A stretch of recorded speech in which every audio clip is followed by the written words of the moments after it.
गरीब साध साध सब नेक हैं, आप अपनी ठोरे, जो सतलोक ले जाएंगे वो साधु कोई और। परमात्मा जैसे मन में बहुत सी बातें आती हैं।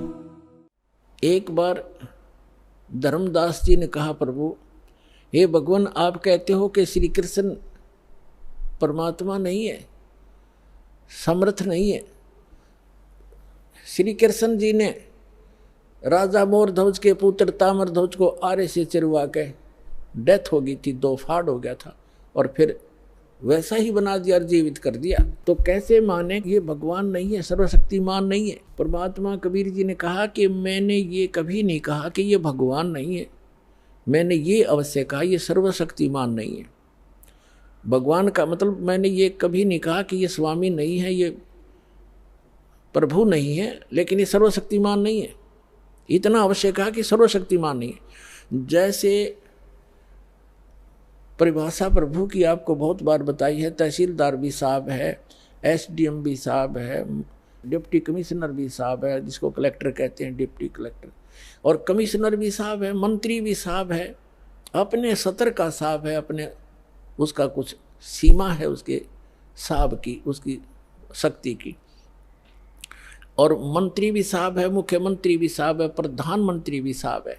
लेकिन ये सभी साहब हैं, लेकिन कोई कहे कि डीसी समर्थ है, सर्वशक्तिमान है, सारे देश का कंट्रोलर है, तो वो गलत कह रहा है।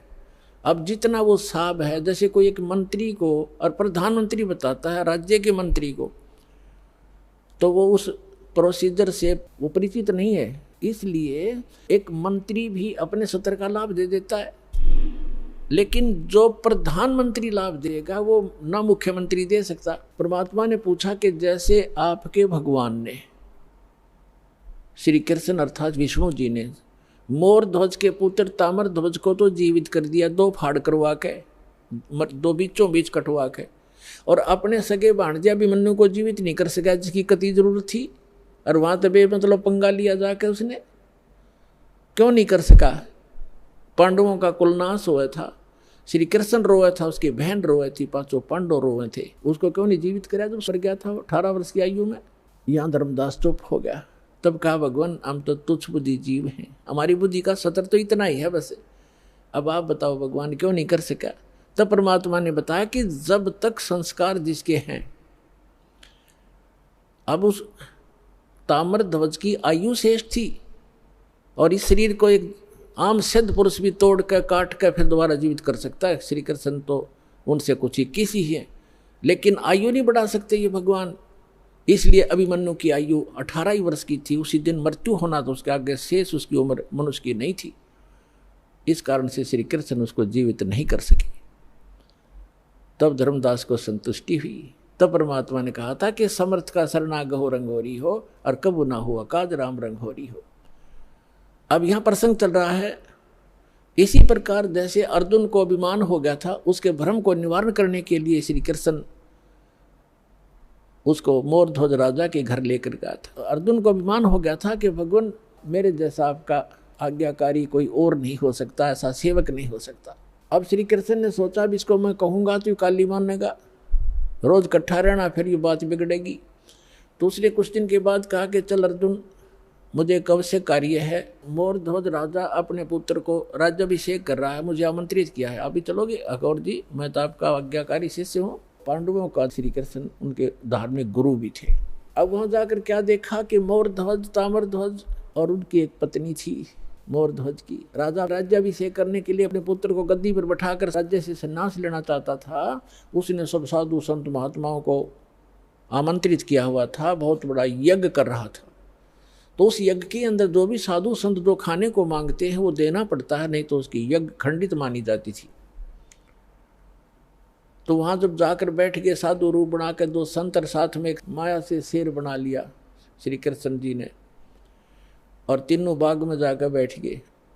राजा को संदेशा भिजवाया कि एक संत आए हैं। तो राजा के नौकरों ने कहा प्रभु भोजन पाओ।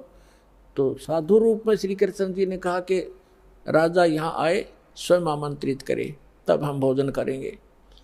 संदेशा पाकर राजा रानी और लड़का आरती की थाली लेकर आरती की और फिर प्रार्थना की, भगवान भोजन की सुनाओ। तब श्री कृष्ण जी ने कहा कि पहले हमारे शेर का आहार कराओ, फिर हम पीछे भोजन खाते हैं। मोर ध्वज राजा ने कहा कि आज्ञा करो भगवान, अभी मंगवा देता हूँ बकरे इनके लिए काट कर, इसके या वैसे सामने छोड़ देंगे ये खा लेगा। नहीं, ये मांस खाता मनुष्य का, ये मनुष्य का मांस खाएगा। मोर ध्वज ने कहा जी जो आज्ञा आपकी। फिर कहा कि सुनो, कहीं किसी पल्लेदार न पकड़ लाओ, उसका मांस नहीं खाएगा, ये तुम्हारे घर के प्राणी का मांस खाएगा, तुम तीनों में से एक का।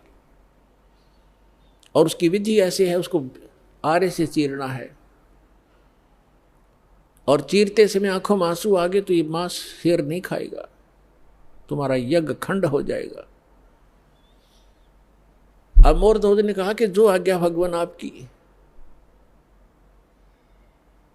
तो कहा कि ठीक है। जब मोर ध्वज ने कहा कि मैं फ्री हो चुका हूँ, लड़का युवा हो गया है, बेटा तू राज संभालना, अपनी माँ की सेवा करना, और मेरा काम पूरा हुआ और मैं महात्मा के शेर का आहार बनूंगा। रानी ने कहा कि देखो बात सुनो, आप मेरे पति हो और पति भरता पत्नी से पहले पति की मृत्यु होना कलंक होता है, मैं आपसे पहले मरूंगी, आप मुझे आहार बनने दो। और उसने ये कह दिया था संत रूप में विराजमान श्री कृष्ण जी ने कि आज जो इस मेरे शेर का आहार बनेगा वो सीधा स्वर्ग जाएगा। उनकी होड़ लाएगी, कैसा बढ़िया दाव, शरीर तो ये जाना ही जाना है और आज दाव लगे। तो रानी ने सोचा कि राजा ला गया नंबर ही होता है, ये तो हाथों हाथ स्वर्ग मिल रहा है, इससे गोल्डन चांस क्या होगा हे भगवान। क्योंकि पहले संतों के वचनों पर विश्वास किया करते थे, ये तब नकली संतों ने खो दिया, अविश्वास हो गया जनता में। उस समय ये था कि जो संत बोलता है वो फाइनल होता है। इसलिए रानी ने पंजे गाड़ दिए, अग नहीं आप नहीं, मुझे काट दो, मुझे शेर का आहार कर दो। और मन में ये थी कि मुझे स्वर्ग मिलेगा, इससे बढ़िया चांस क्या होगा, और मैं क्या संभालूंगी। बालक ने, बाप यहाँ रहेगा तो इसको राजकाज में गाइड करता रहेगा, बच्चा दुखी ना होगा। इसलिए अब तीसरा नंबर था उसका।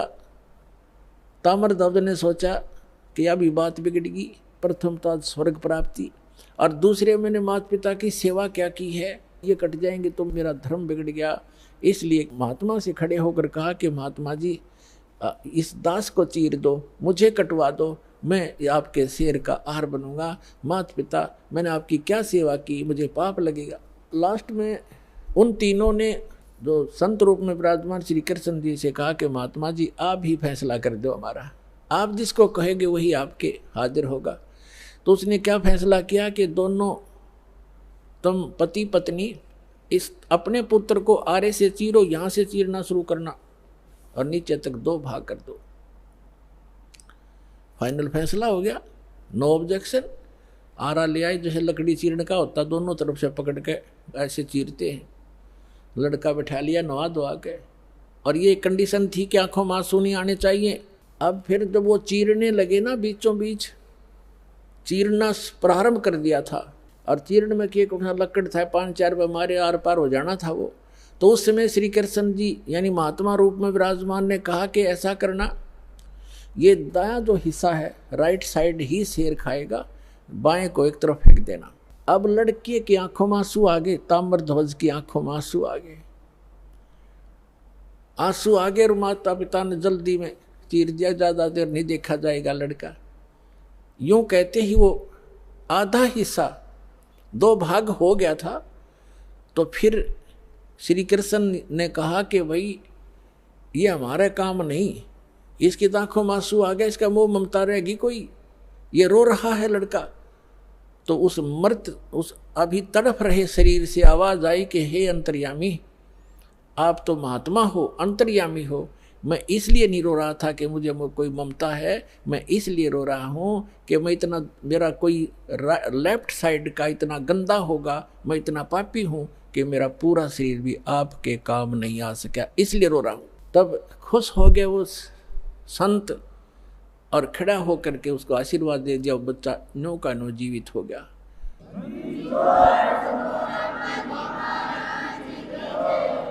अब जब उसने जीवित कर दिया और कहा भाई मैं तो तुम्हारी परीक्षा लूँ था बेटा, तुम सफल हो गए सारे, श्री कृष्ण ने कहा और कहा कि मांग ले मोर ध्वज, क्या मांगना चाहता है?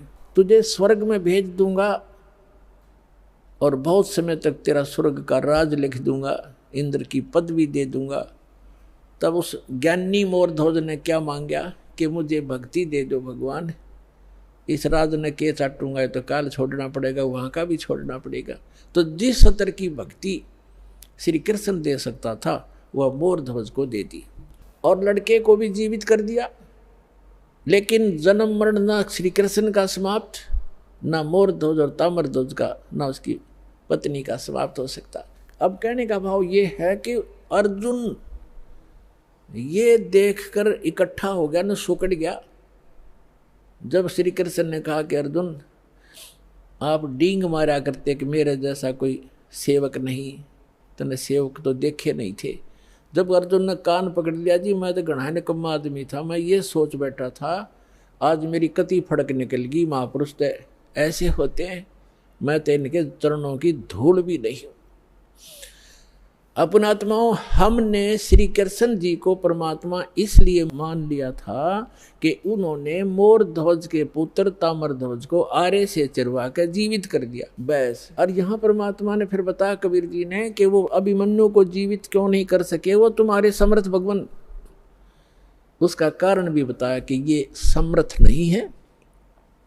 और ऐसी ऐसी तो बहुत से संत भी सिद्धियां रखते हैं जो मुर्दे को जीवित कर सकते हैं, लेकिन उनकी आयु नहीं बढ़ा सकते, किसी सूरत में नहीं बढ़ा सकते। आयु की वृद्धि केवल परमात्मा पूर्ण ब्रह्म कर सकते हैं। मासा घटे ना तिल बधे, विदना लिखे जो लेख, और सच्चा सतगुरु मेट कर ऊपर मार दे मेघ। अब अर्जुन की फड़क निकालने के लिए उन्होंने ये लीला की, उधर से अपने भक्तों की परीक्षा भी करनी थी।